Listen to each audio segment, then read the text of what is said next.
There are some wonderful documents that have survived.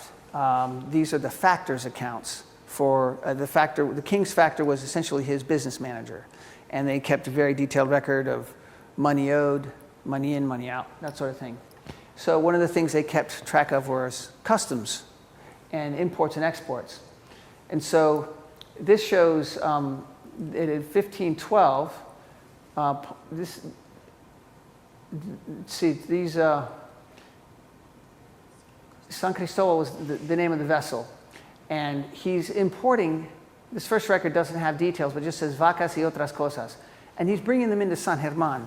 So Ponce is engaging in the cattle business in San Germán, which is actually a settlement controlled by his political enemies, but there's still good business there. So he's doing business there. And in Puerto Rico, he's importing cattle as well. He brings in 4 bulls and then 4 heifers, most likely. And he's already been here for a while, and he has a cattle herd. And so what you have to do if you're breeding and raising cattle is you have to bring in, other bloodlines, because otherwise, you have one bull and he's daddy to everybody, and that just isn't good after a while. So he's essentially improving his herds here. This part of the trade record occurs after the voyage to Florida, and we'll probably discuss that a little bit later.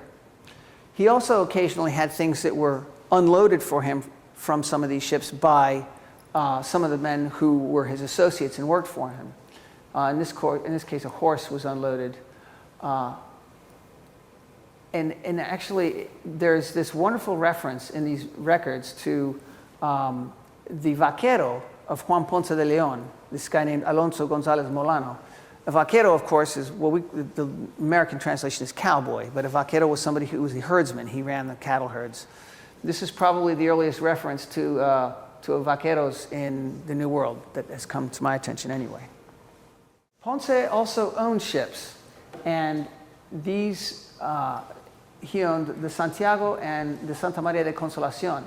And his ownership, as it survives in the records, suggests that he only owned ships because he was going to go on this trip to Florida. He was not, he'd unload things from other merchant vessels, but he was not engaged as a ship owner so much himself, at this time anyway. So this is the Santiago, which arrived from Spain in September of 1512 in anticipation of his trip to Florida. He already had the contract from the king to go explore to the north. And so here we have these 2 records, 14 and 15. These voyages represent the actual customs documents that were drawn up when the expedition was dispatched to Florida. Everybody knows that, a lot of people know that the expedition left from Puerto Rico, but actually it organized in Española, in Ponce's home port, where he had all his buddies from the war in Higüey and his properties.